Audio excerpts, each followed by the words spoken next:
1974, New York City. I mentioned it briefly. Wendell Eaton, Institute Director. The idea came to build a piano on site, and the three people that took up the challenge, mainly Steve Jellin leading the way with Wally Brooks and Frank Stopa. This was the official class description in the program. And I like the fact that they call it the Charles Frederick Stein, Steve Jellin, Pratt Reed piano, because those really were key figures in doing that. This was in the journal. This was promoting the convention. I know, this is like fun because, well, here you have Wally and Steve Jellin, but then we have Willis Snyder, John Ford, Steve Fairchild, and here's Wendell. And this was the description on the previous slide. And they listed as 1.5 hours repeated 12 times. I've talked to a couple of people who attended the class, and if you can confirm this, they've often said not everyone stayed for the whole thing. They kind of come in and out at times too, but it was definitely memorable. This cover from September 1974 journal shows Ernest Weissenborn of Washington, D.C. chapter on the left, and he was the winner of the Charles Frederick Stein, Steve Jellin, Pratt Reed piano at the New York City Convention. So inside that journal was this description of the cover that I'm reading. Steve Jellin had just drawn the winning ticket and handed it to the Institute Director, Wendell Eaton, who announced the winner. And you may see someone come in during the class period, we're not sure, but Ernie had wanted this piano to go to the museum, and the procedure of doing that and getting accepted wasn't completed in time for him to know it happened. He passed away recently. He was really a good friend of a lot of us.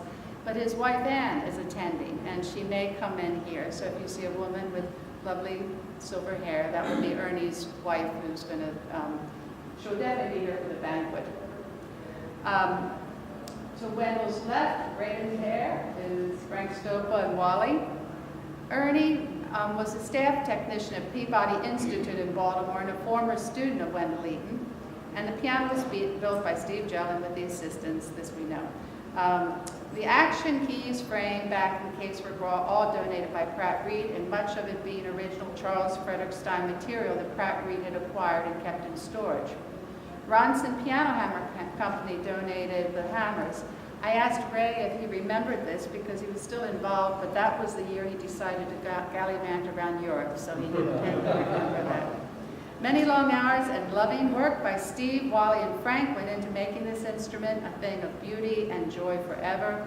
All those who delightedly played it in the exhibit center declared it to have excellent tone, and it certainly was beautifully finished. So this was in that. And here's a picture.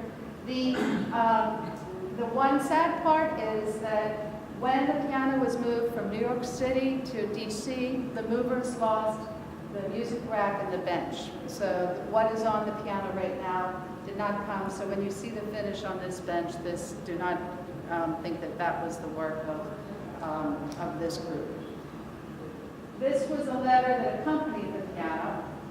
And I won't read all, it's basically what I just told you, but the one part is the gluing work, the complete work of gluing, veneering, and assembling the case, ribbing, and crowning the soundboard, installing the bridges, stringing and chipping to pitch. The action, a significant amount of this was done in Steve's shop before it came, and then to demonstrate things, they built the models that you've been seeing today. These models will also be going to the museum in Kansas City. And put me out there too. Yeah, we're gonna have the Wally Brooks display. Yeah, so he'll sit there and you can come ask questions. So you've actually seen these firsthand, these various fantastic models. And I did partly so people could see the scale. When you're only seeing the photos, you often think they're bigger. If you come up and look inside the piano, this is what you'll see. Just little significant mark things. The Charles Frederick Stein plate that was used. The serial number is PTG Special 1974. The nameplate, PTG convention in memory of Charles Frederick Stein, compliments of Pratt Reed and Company. Made for the PTG Convention. Again, just really wonderful. And what I just told you is now been donated, and as you can see, this music rack is not the same as the photo you saw of the original one. And it's heading to Kansas City Museum. What happened to the original? The movers lost it between the convention and Ernie's house. Yeah. Oh, so it never actually made it? It never made to Ernie's, and they never found it. The bench and the music rack. And Ernie had that one made by, and Kevin Hancock was in the area. And as soon as you talk to Ernie, the one thing he would always say is, it's just not good, the music rack, you know. I mean, it always bugged him, you know. So, and Kevin's a great refinisher, but it just never was quite right. So you get a little, like a snapshot of this whole project, and then you say, well, building the vertical piano in the shop. I mean, this sounds like an crazy thing, you know. Surely maybe only a few people would do this. So in 1974, that class was given, and today Wally is doing his. But who built their own pianos, and why give this class? Let's look back in history a little bit, and Wally's touched on it. But Steve Jellin, who we talked about the last time, built over 40 pianos. So, and you saw he started building them very early on. The first in 1957, and one of the last ones he built was for his family. Joyce, did you say 40? How many? 42. 40, over I 40. think it was 42. 42. If you find them, they'll say 0. Right? Yeah. Yep. And if you think again, what I said last time, Steve was born in 1917 in this very rich area of piano industry. So if you go to Alfred Dolge's book from 1911 and just look at Connecticut alone, here are the number of manufacturers, but here are just the suppliers in this one area. And then going to Massachusetts, manufacturers. And we're not talking about these little shops, you know, No, Wally that was was talking all- about. those We're are talking real about manufacturers. manufacturers. Then you add on the little individual shops. And here in Massachusetts, the number of suppliers in 1911. You will go back one, please. For manufacturers? Okay? Joyce, Yeah. just glancing down through that, me being in Montana, I have probably 2/3 of those among my clients. Isn't it interesting? Yeah, they're all Yeah. over the country. Yeah. You got to think that in 1911 or 10 or 11, that was the most pianos we ever made, number Yeah. one. 1910. Number two, did you know that the chicken factory was the largest factory, bar nothing? I mean, no auto factories, no nothing. No, in I the didn't know country. that. And that was in Massachusetts. And the piano industry was the largest recreational industry in the whole country. Huh. Everybody's house had to have a piano, you know, and that's what I related that, you know, back then, it was a huge recreational industry, kind of like the television, and we find that's kind of hurt the piano, really. No entertainment at home. Whose harp scale did you use, Wally? Whose harp scale did you use? That's a Charles Frederick Stein Yeah. scale, too, that I use. It's a G scale. Charles Frederick Stein. And if you can go online, and thanks to Paul Brown, I had convention programs that Wendell had given me from 1958. This was the first convention after the merger of the two organizations to the Piano Technicians Guild, and you can look through it. But within that program, you have, it's dedicated to Charles Frederick Stein and his boys. Now, I didn't know as much about Charles Frederick Stein. Bruce kind of steered me in a certain direction too. But before he was involved with Pratt Reed, he had, in reading some literature, apparently he did some training with Clark, Astoria and Clark. But he began manufacturing pianos in Chicago, mainly grands. And he is also known for developing the tone chamber design, and you can find the patent online for this. He manufactured pianos in Chicago between 1924 and 1942, and then he had to close with the war effort. And he worked as a consultant for Pratt Reed and was the mentor to Steve Jellin. I think as important as the technical skill, again, is the devotion to the organization. And just to read briefly, he wrote in that program, I have been in the piano business for 60 years, but back in 1925, when I was called upon to hold classes at the PTG Convention, I didn't realize what a long and happy association I was starting. At that time, I was manufacturing my own piano at Charles Frederick Stein in Chicago, and I had helped tuners when they came to my factory or asked for my advice. I felt that these classes, I could help more technicians and could contribute to the piano industry in a larger way. Ever since I started, I haven't missed getting classes at the national conventions, and it's been very rewarding to me to see so many technicians that came to my classes doing so well. By building what I felt was one of the finest pianos made, I was, of course, increasing the stature of the industry. However, it has always been my ambition to give the technicians all the help I can, and also the manufacturers, dealers, and salesmen alike, something I think we should all be aiming for.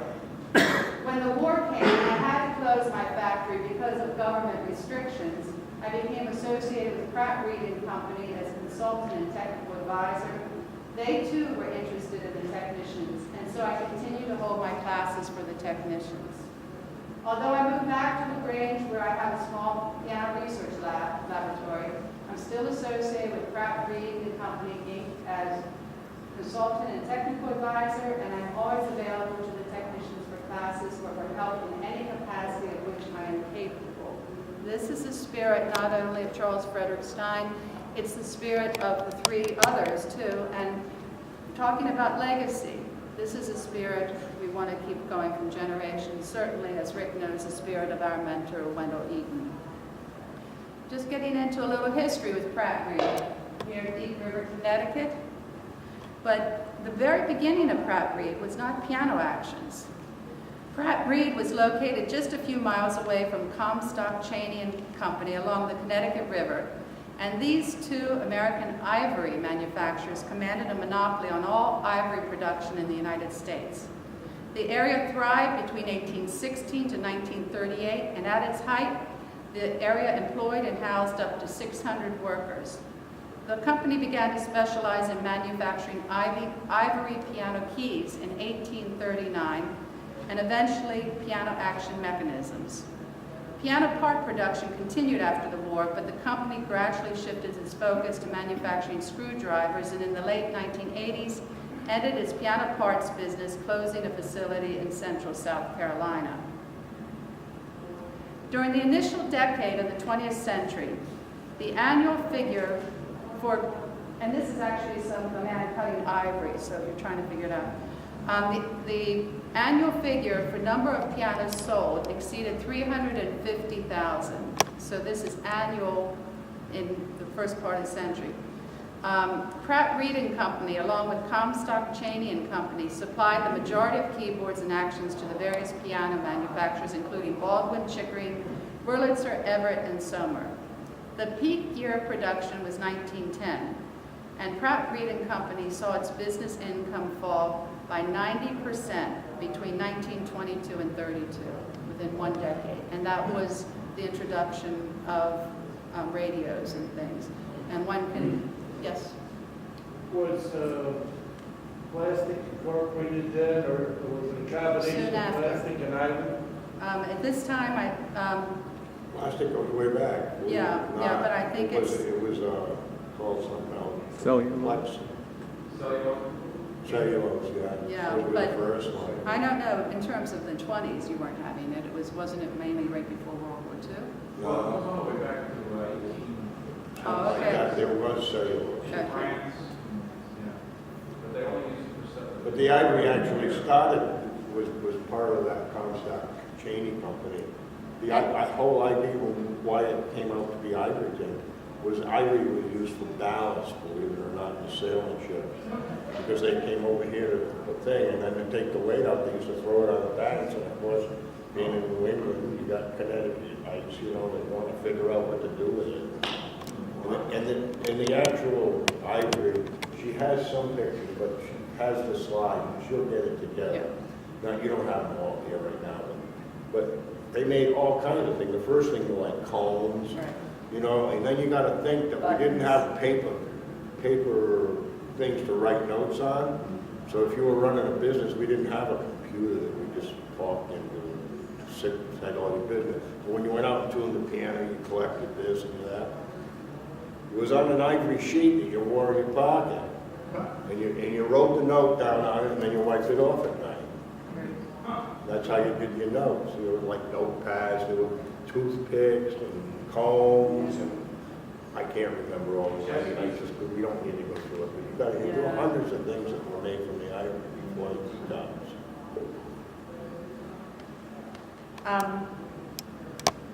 Oh, so excuse me, do you know, what was the earliest when did, was that the earliest that ivory started being used regularly for natural teacups? They were, I had 1830 something maybe, you know, I'll look at that back up. I'm not sure I had it in here, but when I was reading things, I think that's right. Comstock Cheney ended up, because Pratt & Reed actually, it was a merger, that Comstock was the name, the last name that really owned it. Was it They specifically don't as write. a result of their ability to machine the ivory? Yes, they developed the Pratt and Pratt Reed. Well, no, he developed the process of bleaching it, and then equipment was developed. Yeah, it was from Comstock Cheney, Right. who were making all these other things. And then that when Pratt really actually made play pianos, some of the first ones. And that's, it all got mixed together somehow. Yeah, We and don't you can look actually at all. pursue it online. There's some wonderful articles about that, but, let me see here. Okay, so we were talking about the decline. What resulted in Iverton was a complete company town. Many of us think of was Steinway and Astoria. You had all, you know, schools and everything like this, but this is what you had in Iverton with the companies. You had schools and different things that grew. Comstock, Cheney and Company owned or financed many homes, stores, boarding houses, and a fine meeting hall. After lengthy discussions and to reposition themselves for a smaller market, the two companies merged in 1936 under the name Pratt Reed and Company. So you had Pratt Reed, even though they were close, both involved with ivory. And centered production in Iverton, where the facilities proved more up to date. And I think many of us have service pianos, but until I started reading about all of this, this logo didn't have the significance to me that it does now in terms of the role of the tusks. There's also, you know, a pretty sad history to all of this too. So when you start reading about the slave trade and the way it comes, it's worth looking into, but not to be dismissed as this was all wonderful too in terms of the toll it took on many people. They built the key frame, the key sticks, and then the key tops, right? Right. You can And, see them and cutting. actions, they did everything there at one time. Then they moved all the actions to Central South Carolina. The Right. action. Now, just to reinforce what we saw Charles Frederick Stein write, Pratt Reed all along the way was a big supporter of PTG and the profession and the technicians. You also have to realize Pratt Reed and Company, the people that worked there and lived there were really company people. This is just a little bit about one, but Frank Sanity began working in 1903 as a driver of a horse-drawn truck, now 10 years later. I mean, as Frank Stoppel was there for 40 years too. So these were not people that were jumping from company to company. They were company people staying there. And if you'd like to read a little more personal things, this is from the transcription that Vivian did, and it's online on the foundation website under archives. And Edith Meredith Forrest, who was there for 45 years, writes a pretty candid description of things at times of life in the office. Really, Yeah. she was in I her had the 90s. ability of read as a chapter when, have gone a couple times, but the last time that we went, she had to have been maybe in She her was in her 90s. 90s. Uh-huh. And this woman is a hoot, and she is so full of it, and she has, if you just sat there with your eyes closed, the way she was talking, it was as if you could develop an entire movie in front of you. You know, she had the sound of the way people were talking. She had all the details about each of the players. And then when my mother did the transcription, she was hilarious because my mother showed her the transcription and then she was correcting the transcription while she was reading it, and it just, but anyway, she really had so much knowledge. She was amazing, and she's put together quite a library and everything. And I know, from what you read in that too, she was not very pleased with it going to Smithsonian or something too, a little bit. But if you want to actually see her again, go to the foundation website under archives and under interviews. I have a link to the NAM interview with her, and you can hear her talk a little bit on that too. So anyway, that just gives you a little, the main thing I want you to understand is the environment of these men around the time, and actually the environment that Wally, grew up in. I don't remember that. No. And that's the end of my little thing. So let's get back to Wally in part 2, dealing with the action. So.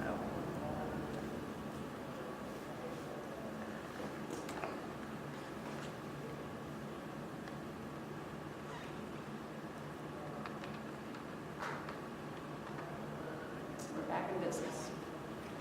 Here's your vote.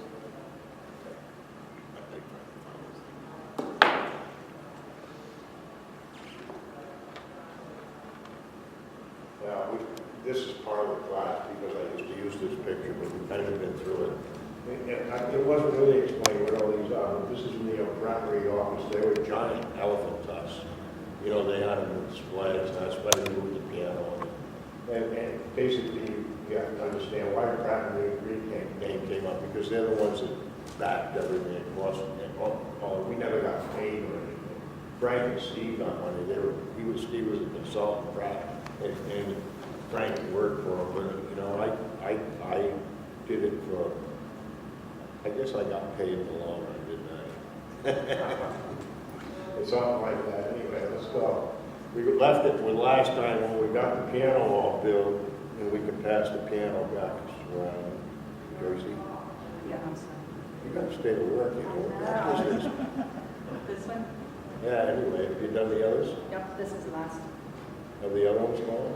They've all been around, but we have some new people. Why don't I go ahead and pass? Anyway, we had to figure out how to take and make a key so long it'll fit. And also with a standard head scale and an action that would go up and hit the right strings. Does that make sense? So it could be, they weren't the same width, let me put it that way, to make it simple. So you had to sit there and draw it all out. And of course, you can see I do have a drawing for the keys and everything. And we go from there, try to work this out. The very first line when you're going to build a piano, and on any drawing or anything is based off of, is the strike point. In other words, you draw a line and then you build a piano around it. Does everybody follow me? First line, because it's only like let's call it the 1/8 of an inch down at 88, but then it comes straight across and is divided into the length of the strings as they come. So everything you do, so now again, we got to go make an action scale stick this time. We had all these other scale sticks that we stuck in there. We put where the bridges were and everything like this. But this is going to be all part of the scale. So there's a board there. Let's see. Yeah, you can see what I'm doing now. I got the board up at the strike point, coming across, and I'm finding the middle of every string, the middle of the bichords, in here, right? This is a trichord middle, and the middle of a single string across where it's going to go. And I'm just making this little line. That's the string. So now we take and we go another thing, and I can't zoom on that, but I can a little bit. And I draw that line straight across and actually, There's an even closer one, I think. yeah, I'll use that square to take and draw those lines in a little bit farther before I'm finished, okay? I actually just put dots there to stop it right there.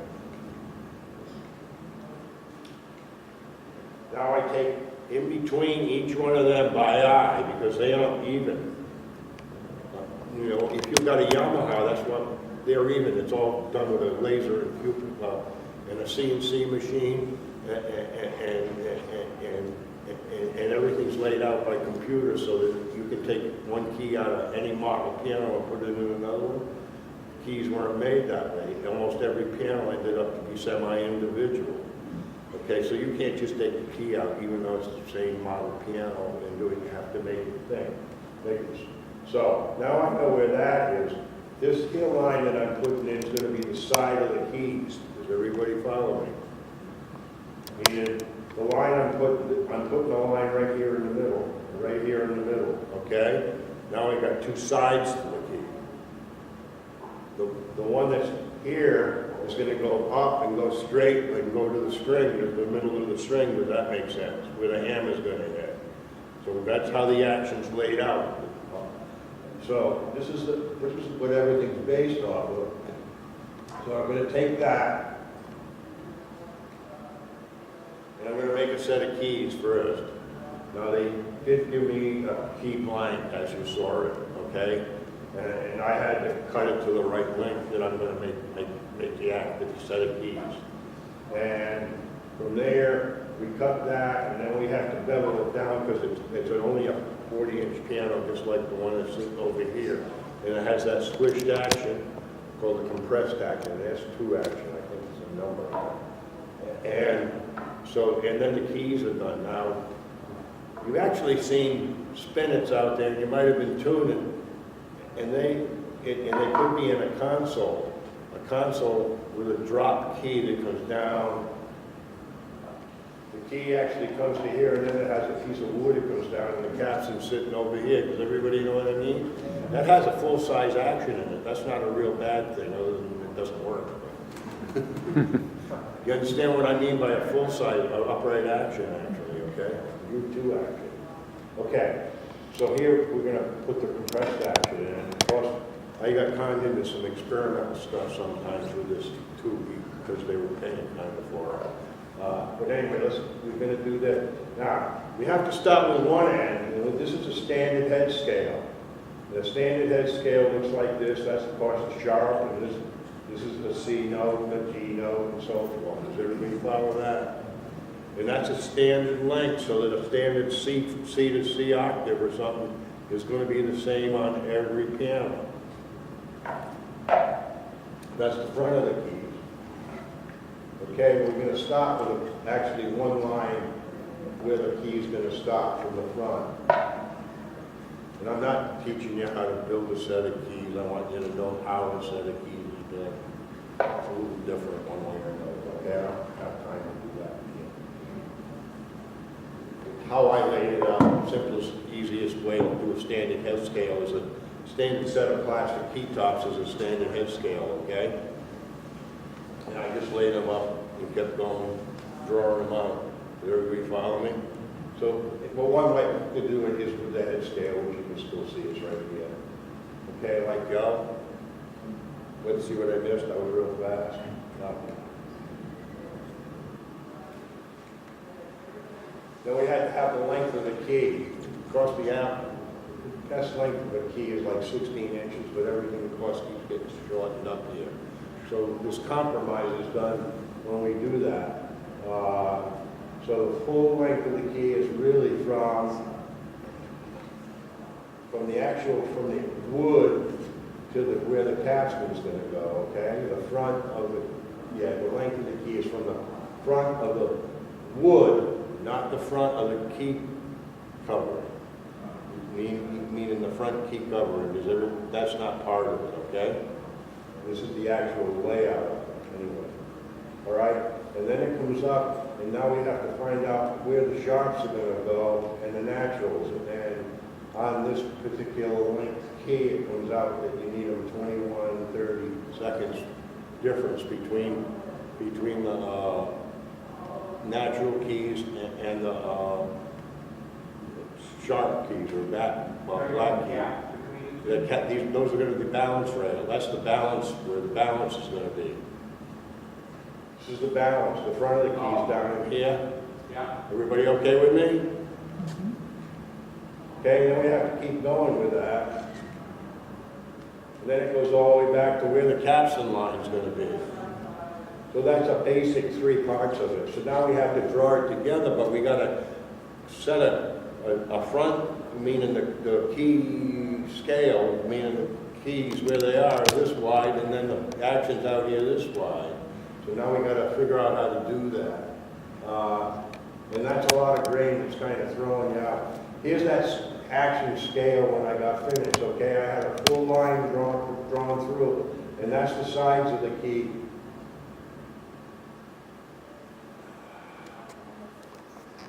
Yeah, and the little short ones, and the sides of the key are the long ones, and the short ones, these are gonna be the capstans, okay? Does everybody follow me? The middle of the key, is everybody okay with that? This one here is the middle of the key, the little short one, and these are the sides of the key.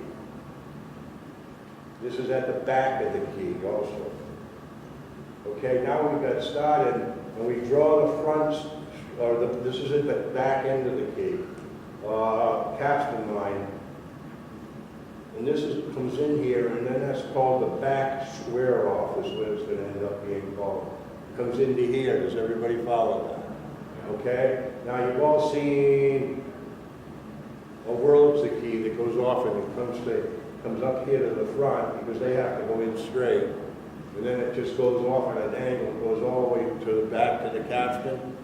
Just one that doesn't have a back square off, in other words. It's called a flared key. But you always find if it's been played any length of time that this bushing on one side of it is all worn out, and it won't return because it's got a hole right in the bushing if it's, you know, a school piano or something like that. So what this is I don't remember the name. Anyway, this is a squared key, let's call it that way. So it comes into the here, and then this is the end of the covering, this first line, and I think, it don't matter, let me go back one. To here, and then an eighth of an inch in front of the end of the covering, and then we take and we stop a connection, and we have to connect it up to the side of the key on the other one over here. As coming in. So what it does is it goes off on that angle, but then it goes straight again. So now it's not rock and rolling or wearing to one side. Does everybody follow that? Even though it's going to be wider. The dogma. Is that? It's a dogma. Yeah. Always tricky when you're laying out a set of keys on this spot right here. It comes up here, and then it goes that way, but you can end up drawing a line in the wrong place and screw up a set of keys. Let me put another thing. When this is drawn out, keys have to be controlled wood-wise, okay? And Frank used to bring, you saw the hot box I had. Frank used to make keys for people all the time, but he didn't have time to work on them all day long, and so he'd take and work on them, and then he'd have it laid out, and then he would come over, go back to it, and he'd put the scale stick on it. It could be 3/8 of an inch longer, maybe up to a 1/2 inch longer, because it would take me 2 days to bring it back down to scale by sticking it in my hot box. What would be your desired moisture content to make this? Got to speak up. For some reason, What would be your desired moisture content for the key blank? the moisture content got to be around 8%, 6%, okay? But if it went up in the summertime, you know what it was like back there, right? You know, we see 80%, 85% if it's not controlled. So anyway, at the time it gets cut, you know, it has to be back to where it was laid out, or it's not going to match up, is what I'm going to tell you, because it's going to get cut. Oh, yeah, that could cause some trouble.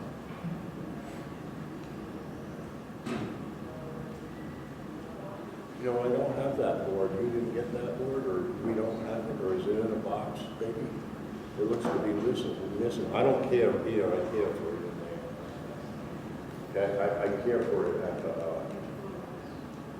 it's this board right here. Where I can cut off, I have that, and I usually pass it around, but I want it to go to the, it's not in there. I probably have. Yeah, well, maybe I got it home, but I think you have it, or it was in the box.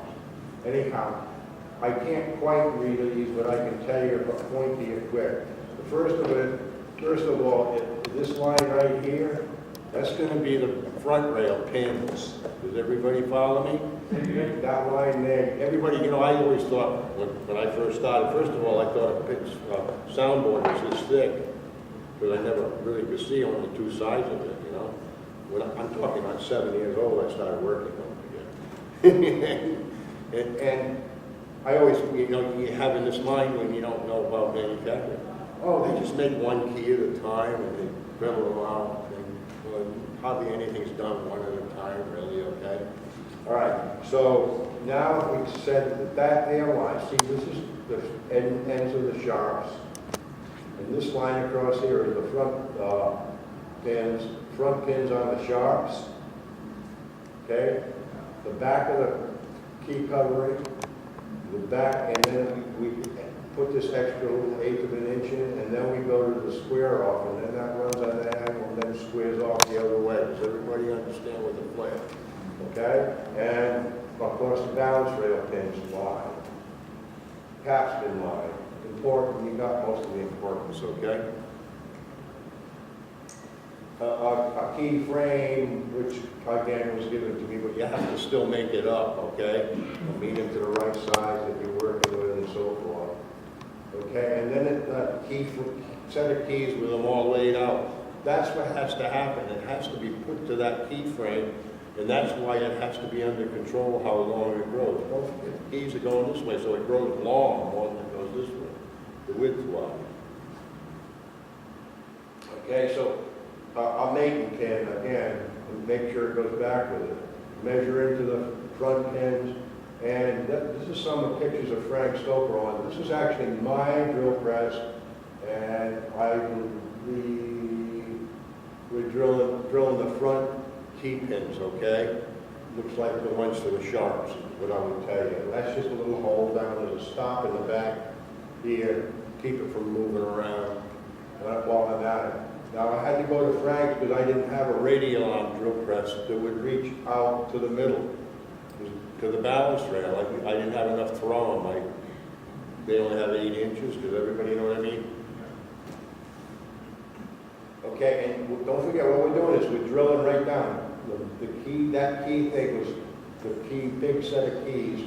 That's mated right to this frame, and we're drilling right down through where the key's going to be, all the way in here, so that when we put the key pins in, they're going to go in right and line up with the keys, okay? We're cool with it, I think. Notice it's also tilted on an angle to do that. You know how the balance rail pins are tilted a little bit, they aren't in there straight.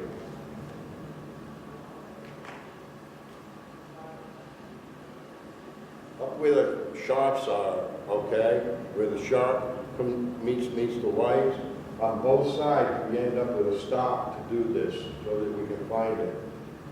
But that's a knife, the drill press does not start up and start spinning, okay? We're using it as an arbor press, okay, to push this knife halfway through or 3/4 enough so that we can find it even on the other side and then finish it going the same way the other way, so that there's a cut all the way through there.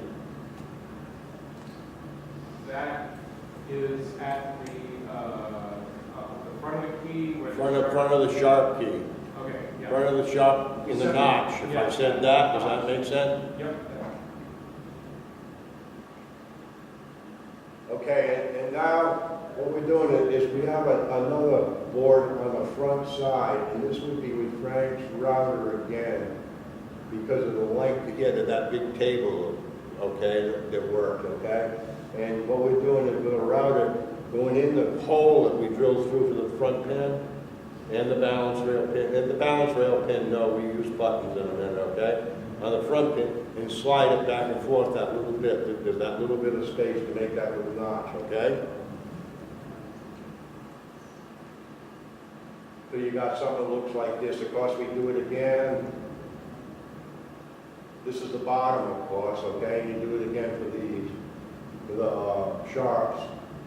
Same idea, and then we're going to put, now, the sharps actually, the hole is just drilled bigger down to about 3/16 from the bottom. You know how you have to ease pins that way?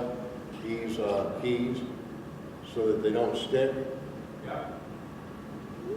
I don't think it's 3/16. That's the wrong number. It's a little thinner than that. Anyway, we're going to glue on the key tops now. And if you can see, the keys are numbered already. You know, we have nice stamps that do that stuff, you know. do what we can. Make it happen. And then with little blocks, putting all those key tops down. The keys are all bushed before you cut them apart or anything. It's so much faster to work with already. These little wood balls is what we had to do because we didn't have all those nice plastic balls. These are some of the things that Frank Stoker put on us. They had little metal balls, okay, made at the factory. They were all one size and they didn't fit all those different sizes that we had. And they went in the machine and they got hot. So when they went in, they stuck them in and they heated hot glue that was pre-glued bushing cloth that they put these strips in, okay? And they would all actually, and I'm not sure, I don't remember whether they pushed, I can't remember how they did it at the factory. Whether they put in and pushed the whole thing down and then you cut it, I don't remember. But anyway, what we used to do before we had those little vinyl things they made and what was the aluminum some of you had them made on, all right?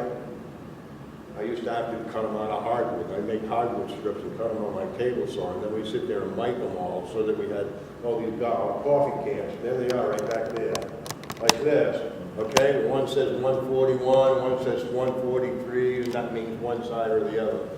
Meaning 144, 143, you know, 146s, 152s, 162s, those great big ones that went on from Steinway or something. Is that what it was? Steinway balance rail? Is that right? Yes. So that's what that does. You know, and this is what I kind of got talking, and I'll bring it up once here. Frank Stoker gave you guys so much that you don't know. Yeah. Wally. Things like this that you use all the time. You know how to put bushings in before? You used to have this little spring clamp you put in there and it popped open and kind of glued it there.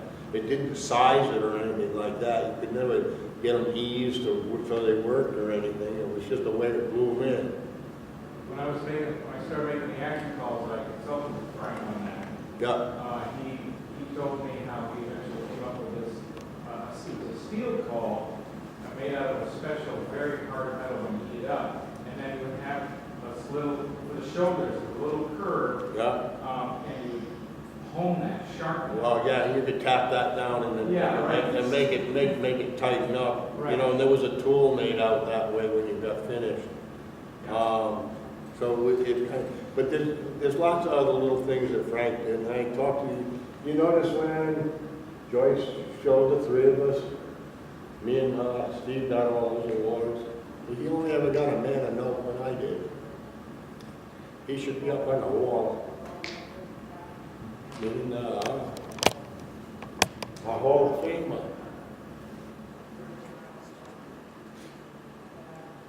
Anyway, this is the way we bush them, and we'll go with that. And then with a sharp chisel, and this is his thing too. And I'm talking a sharp chisel. Let it dry overnight, and once the glue's clear, we just go like this, and it would be clean as a whistle. And I used to do it with regular keys too. Yeah, you just learn to do that, you know, the way he would do things. After we'd done that, I only had a regular belt stick. Actually, you know that? That's Steve Jones' belt. Bandsaw, yeah. Probably dates back to the 1930s or something.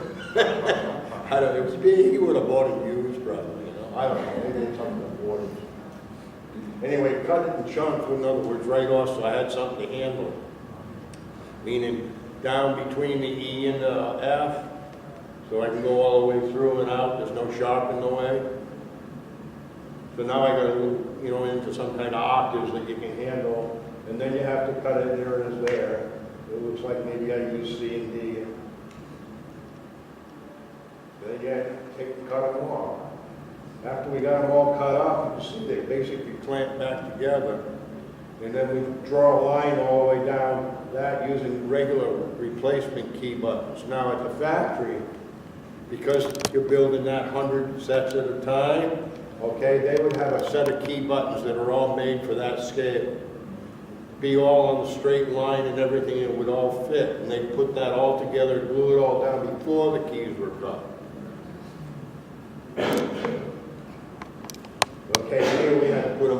square them up and do them separate and then trim them off like so until I got something that's starting to look like a key, huh? Maybe it'll work. These are all sugar pine keys, by the way. What was that you did, George? Where'd you get all the concrete stuff going on there?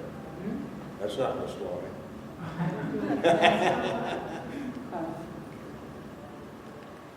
Okay, in the front of the key has to have a relief put in here at an angle. And I did it with a laser from my eye there. Basically, there's a piece of tape on the other side. Maybe the next picture, see the piece of tape? That's the angle I wanted. And basically what it did is it cut it off like this rather than straight.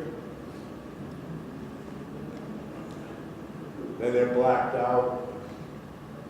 You using real ebony? What? Use You ebony. using ebony? Yeah, those are ebony. Remember Pratt was giving me stuff? I think I got it out as research. It was the development. A friend got me a set. You also have a relief up in here on the whites too, so that we could do it with just a tilt on the table, and you know I have a stop up here so they don't come out the same.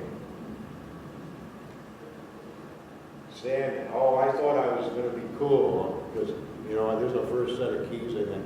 Well, I'm going to make this so nice and smooth and no big spaces between the keys and everything. So I used a fairly fine saw blade and a bandsaw and do that. And then you got it all done.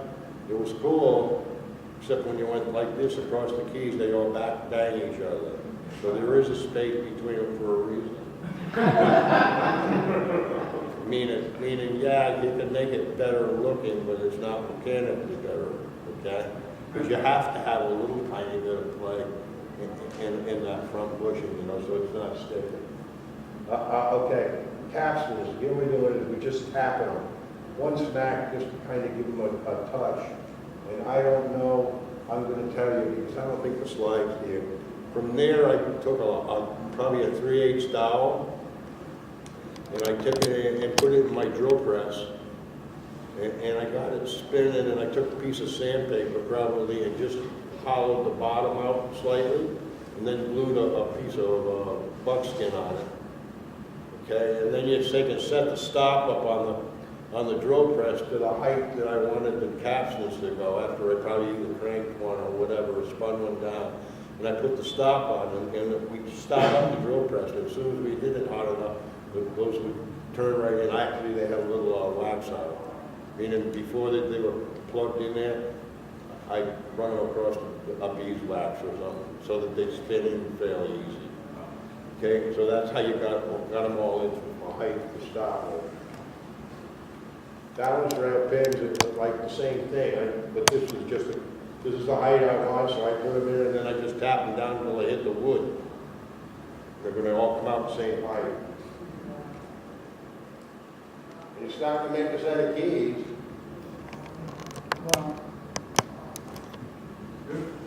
Okay, it's working. We got an idea how they're made, and that's it. I told you I'm not going to do the key class, but sometimes it makes you think a little different how things were done. How did you cut the slot on the naturals? Different kind of slot? The one that came across, Yeah. I mean, the one that would be on the whites right in front here. That was, remember there was a knife that I said I was pulling down? That cut it so we could kind of snap them. That's why it was a little rough before it was cut. You okay? Yes. Okay, now we've got a set of keys built. We have to build an action for it. Let me just look at my timer. We're not done yet? 40 minutes. We got it made. I can tell jokes and everything. I can build an action in maybe 10 minutes now.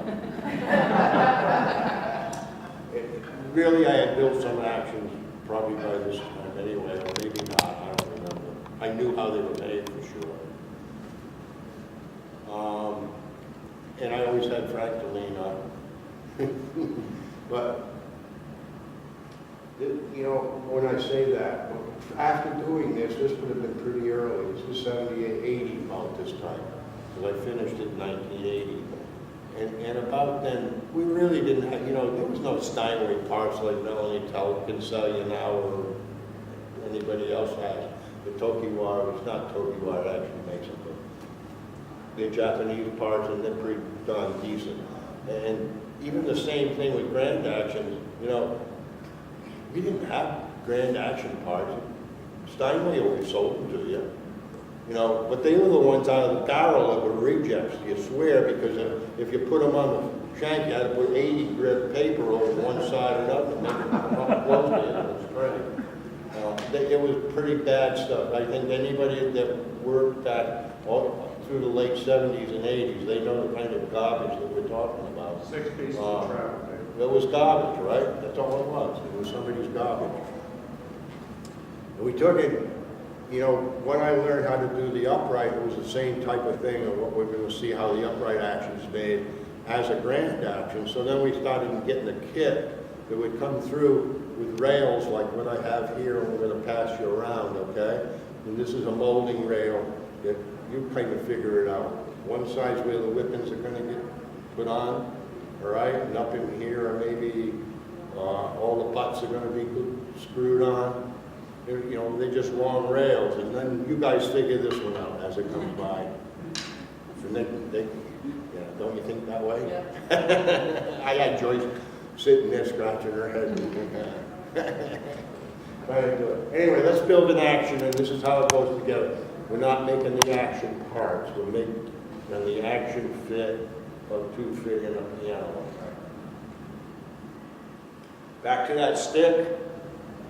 That everything was okay, because that was the center one. We know what that one is, right? The center one was the strings. That's where we took it from originally.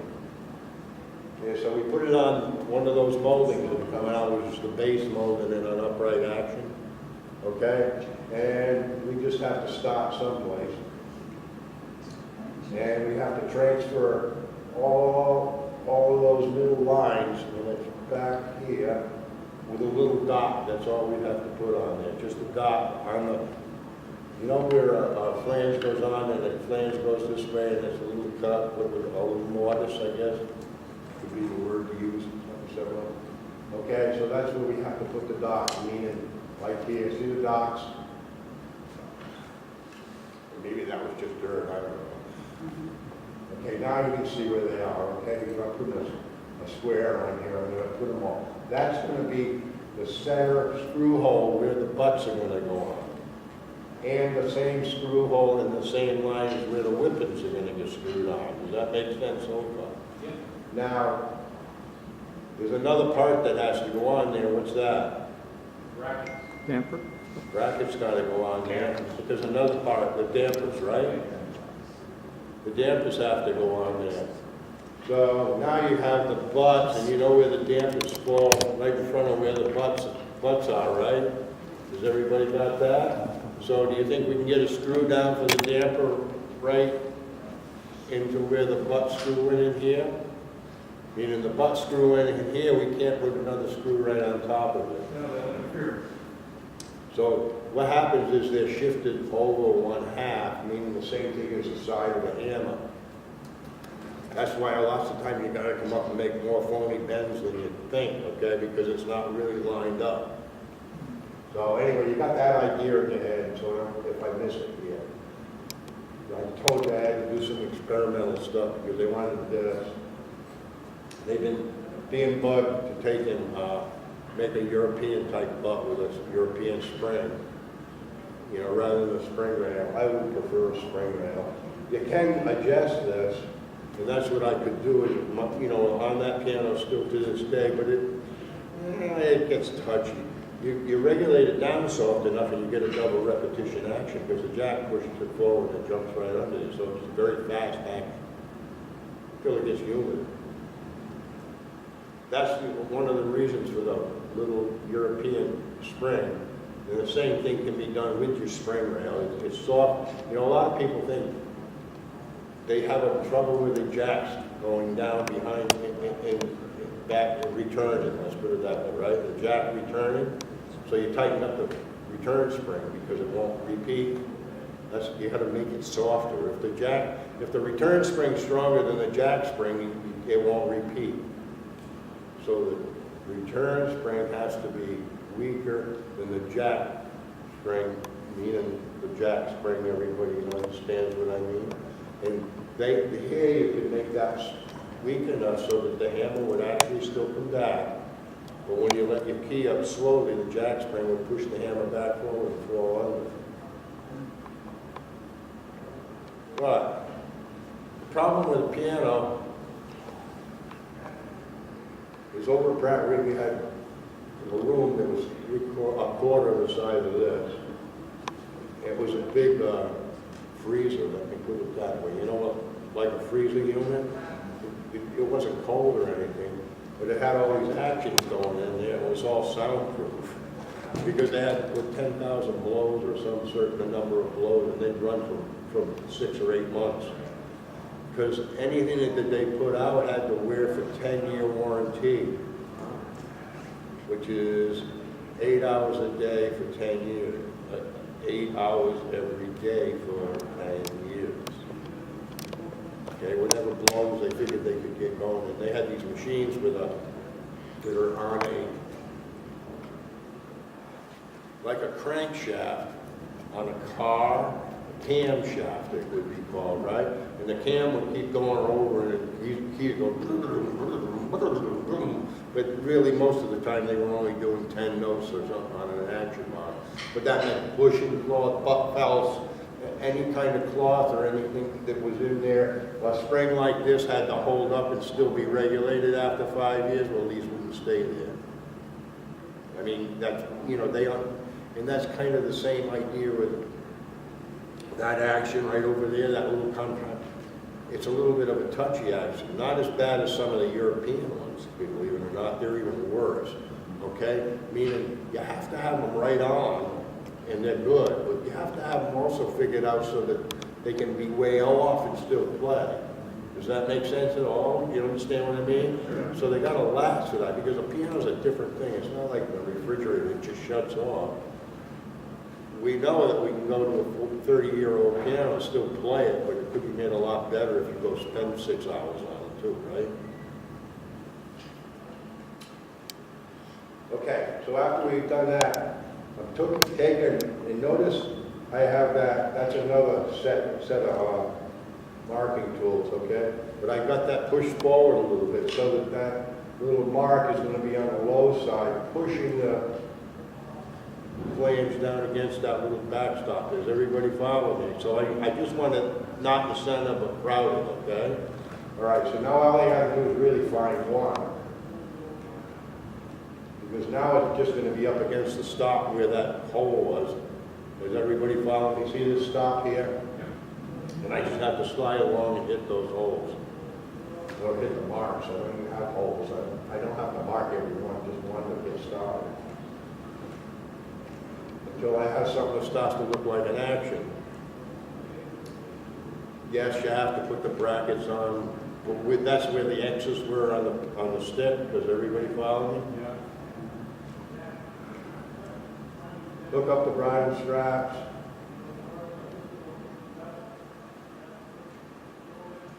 This is what I talked about, the dampers. Notice the damper hole is here, in between the two butts, okay?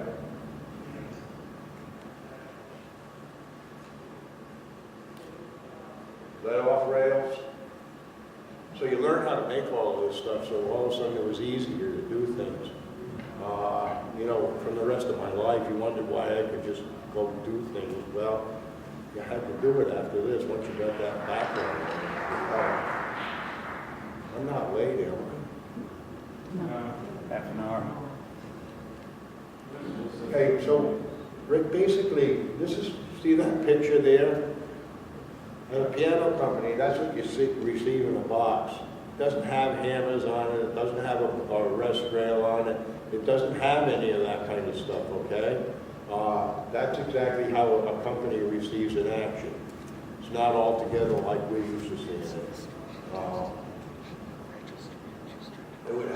They would send you the rest rail, the spring rail, and all of that kind of stuff would come. Okay, now again, I had the drawing, remember? So from the 88th node, we just pushed up tight really, okay? I had a measurement of how far from here out to here, where the action bolt would go, the ball bolt on the bottom, the action sits on a little cradle bolt underneath the brackets. Does everybody follow me? Yeah, well, how did you figure that out? How did you come up with that? Well, because it was on that blueprint that I had scratching my head. Oh, okay. You know what I mean? There was a measurement from the 88th node, and it's always done on most any action that I understand, and that's how it's found, okay? Yeah. And then that's transferred all the way down.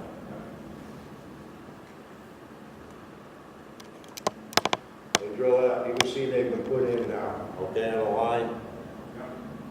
And I'm not sure that there wasn't a height in there too. A basic height, because you still had that adjustment to tighten things up. After we got the action, and we have to take and do something that's not in the picture right now. We're going to show you how the hammers were done. But really and truly, at this point, I'm just tilting these over, sort of to line them up so that I know the angle that they're over at, okay? It's not a fine deal, but you could also see that it's much easier to bend that before you put the hammers on than after. It also makes sense that when you go to the school and some kid reached in there and twisted 6 or 8 dampers, right, really out of shape, it's faster to take a dozen hammers off from the butts, meaning unscrew them and unscrew the butts and get them out of your way and get in there and tweak the thing and then put the butts back on and try to play between the things. Oh, you mean you played for 3 hours trying to do it, right? Go on. I could just see it in Claude's face. Oh my God.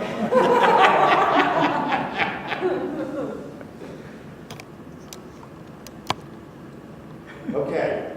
In reality, we went and the hammers were pre-shanked, okay? We're going to show you how that's done. But you have to have that so that we can get the height to where the dampers are going to go.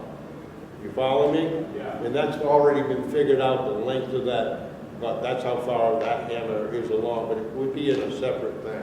And we're going to show you in a second. But basically, I have to put the hammer in, push it down to the bottom of the butt, and I have to clear this by, let's call it 1/8 of an inch to get that damper back underneath. I mean, if you get much closer, you can get in trouble too, okay? So it's just an arbitrary, about 1/8 of an inch, so. I mean, a piano, you can see the way I do pianos, it's all arbitrary. Yeah.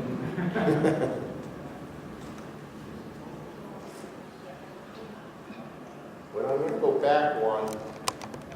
Now, if you notice something, what's going to happen is, that was this here note that I was doing that with that hammer. Or this note right here.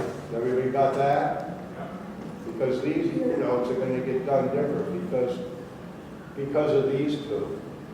See how I got the bass string coming down this way? Okay, I'm going to have to raise this up if I want any damper on there, huh? So that means I'm going to have to raise the hammers up with that curl that you see at the beginning. You've all seen it. So the basic hammers and everything are going to be hung to here, and then this is going to be fitted in. Let me put it that way. We will talk about how it's fitted in. Okay, next, we find that height, and then we find the height of this one, which we're going to, and we find that height of one that's down the line. Okay, we don't have to worry. We use the same height all along. You can measure it from here to here, or on this one anyway, up to the bottom, and do the same thing up here, and then a straight edge along, and I just have to keep drawing them up and tighten them up to get a line. Cut the wires off. When you stop putting dampers in.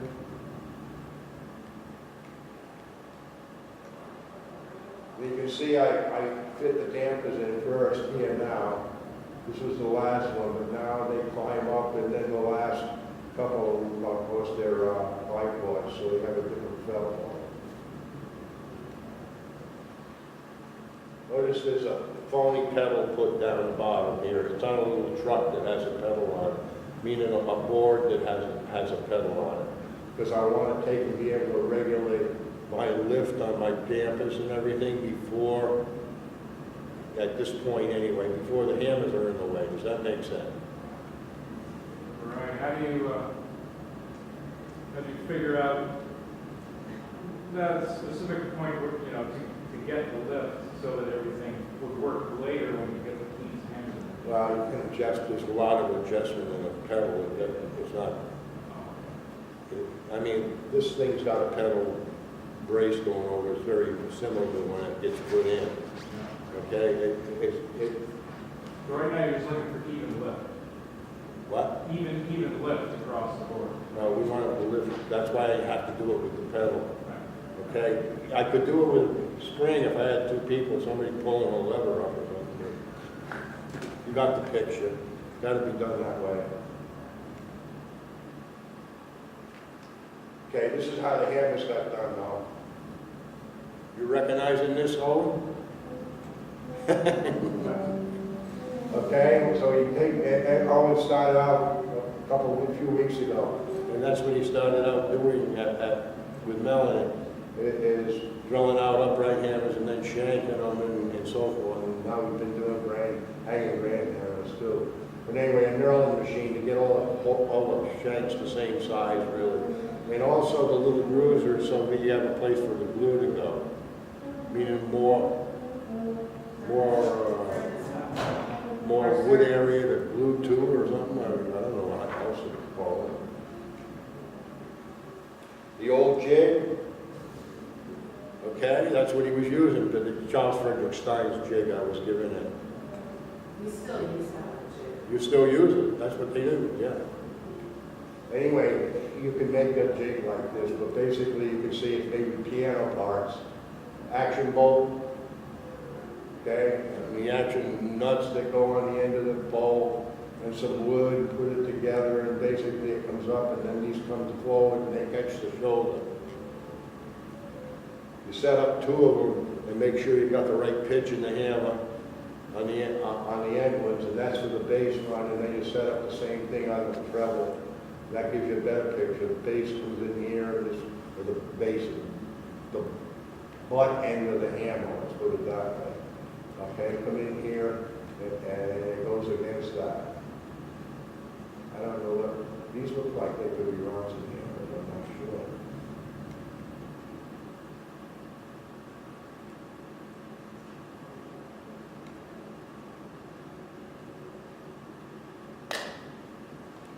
After we shank the hammers, the shanks are too long, so we have to go up and tune the 88th note all the way right up to pitch in a fair unison.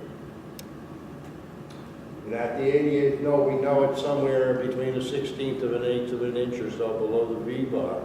So we cut it off somewhere close so it hits the V bar, and then we usually take a piece of sandpaper paddle and keep sanding it, putting it in until we get the best tone. We find out where we found the strike point. And then with a little jig, there's a couple ways of doing it. There's the little jig I used to use to start with, was like this, and we just saw them all off. That's something like they have at the factory. Truthfully, I finally learned that I just cut them off by putting a little stop on my bandsaw and just slide them through, and they all go off the same way. And then glue the hammers in. Did you press the hammers, Wally? No, I believe those hammers probably were made by Ronson. Yeah.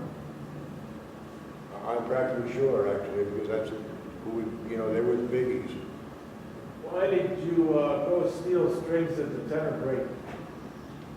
Why did I do what there? Why did you go to 2 strings at the tenor break? Because that was what the scale called for. It was Charles Frederick Stein designed the scale.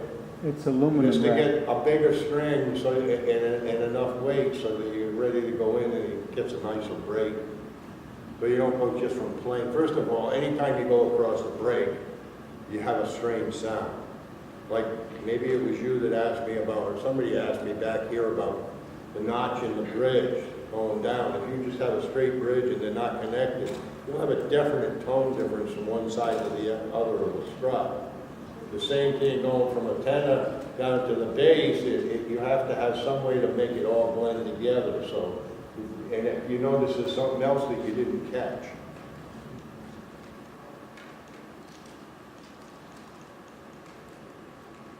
This is what you're talking about. How come I had long strings up here? Yeah, this is what they're wound with. Aluminum, huh? Why would that be? That's so you can get a bigger piece of metal on there without adding more weight than you need, but it's a stronger piece rather than a little teeny fine piece of brass that will come undone and buzz, okay? You can make it tighter. Does everybody follow that? But that's all Joe Frederick Stein's deal, not mine. I didn't design it. I just kind of played with it. We got to here, we got to here, and then we cut them off. Then you have to use a square to kind of put them on the strings.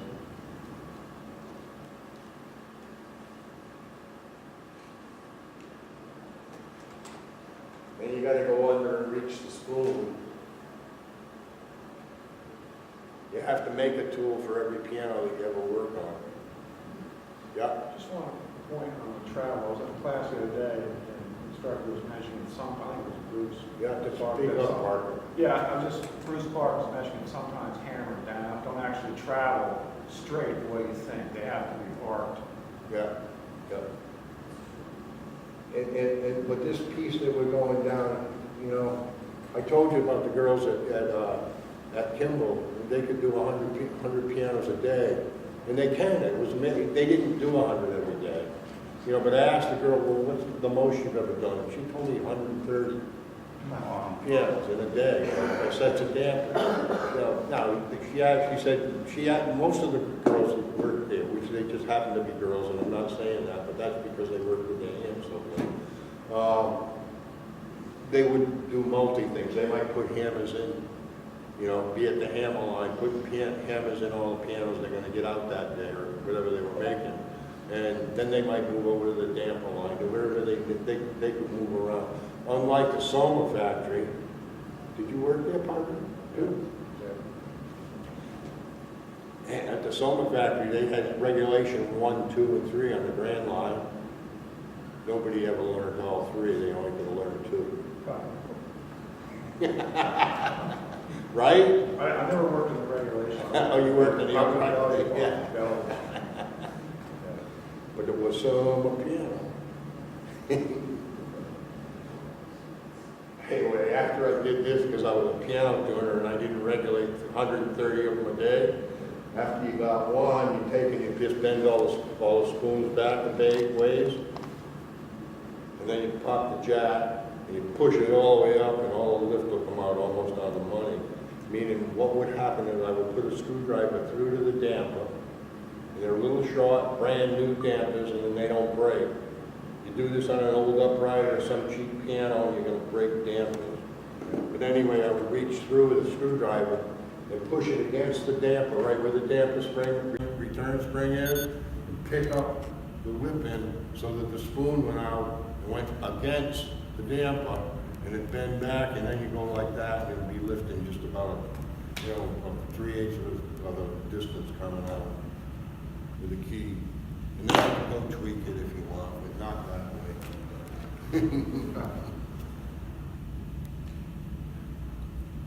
Back rail fell, screw the keys down. That's how my settling machine, you know? My settling machine, I'm settling the fells. Bring up all the, you know, you have to bring the captions up and tighten it up so you can level the keys. This is all piano technician work, and you know, we don't have to spend hours doing it again. Go to a class if you don't like it. Then I actually leaded them. I thought I'd be smart. The reason you don't find leads in an upright key, especially forward like that was to lighten it, make it nice and even, is because it wears the balance pole out. because it takes them, when you're playing, it makes the centrifugal force throw it up and down the balance rail a little tiny bit all the time. Does everybody follow me? Having that weight out there, that's why you don't see it out there a lot. So I was learning things. I learned the bad things I did too. That's what I'm telling you, you have to learn after you do this. Anyhow, gonna put casters on it. Bottom board, no, pedal board, I called it. What did you come up with? Did you go to no, we argued about it. The bottom board to me is the bottom board that you pull out up over the pedals. Does everybody know what I mean? Is that called the bottom board? Call the bottom. Bottom front. What's that board there? That's the pedal board. Is that okay? Yeah. Because that's what it is. And it's always trimmed really right here. Here's the router mark, and I'm going to sand to that router mark like it's getting closer right here. Does everybody follow me with the belt sand? And that's so it doesn't get hung up in somebody's rug and tear it. Yeah. All right, that's the reason for that, okay? That's got to be something pretty good. I would have to tell you that's probably Poplar or something like that I made that out of. It's a hard, semi-hardwood, and that's what Poplar is. And pedals, cut the pedals out of the thing, and start mounting it together, starting to look like a piano. You see, I still have to take it, probably, I don't know, remember the picture, but I don't, we got to put veneer across there. I probably put about a 3/16 veneer, a little piece of, made about just out of pine board.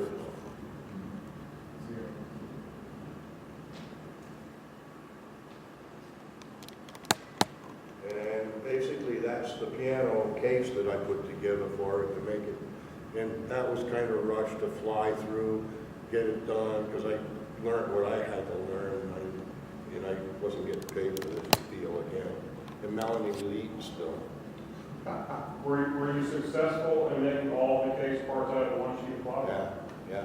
I only ever bought that. I even have this left over. Okay, once you build the piano, here's what you have to do. Well, I did that, yeah, hand built, so that's 82, it wasn't 80, okay? And you got this, and now you rip it apart. Okay, tear it all down, stain that bottom board, that's black actually, that's the bottom pedal board that we talked. You can see it's cut out for the dolly wheels and so forth. Stain it up with a dark stain, back then it was popular kind of. Make it look like some, we put a few coats, I don't remember how many coats of wax, but I didn't get carried away. When it got finished, it was a decent looking little piano anyway.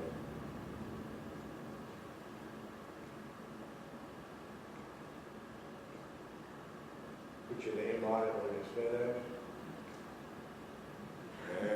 And that's the class. Yeah, it's living with them. Kinda how you do it, If I could find it sooner.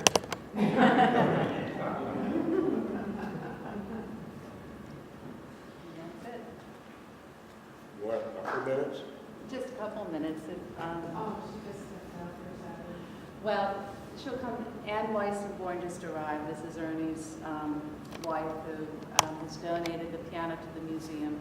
And I just have to share one more kind of connection, unexpected one. But after Ernie died, there was a wonderful obituary, and I shared it, sent an email copy to Fred and to Claude, the other officers of the foundation, saying, this lets you know a little more about Ernie. Of course, everyone from DC does.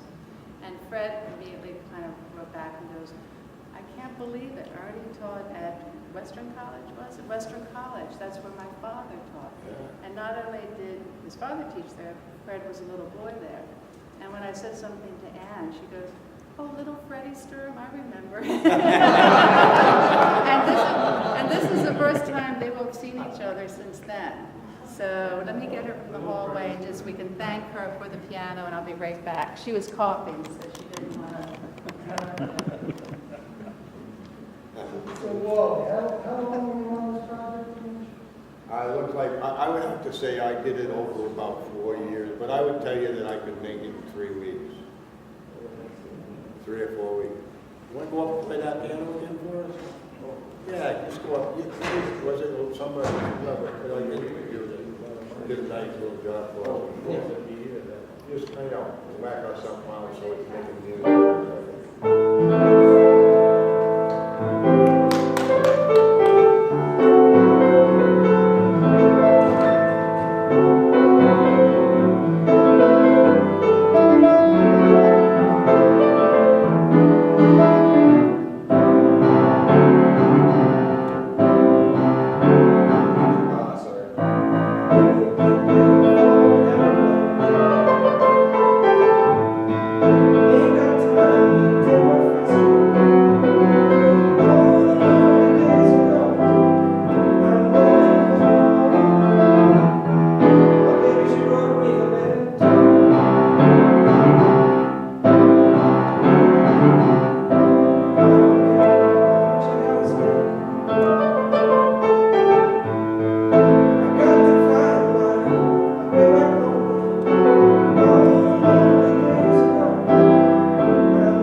So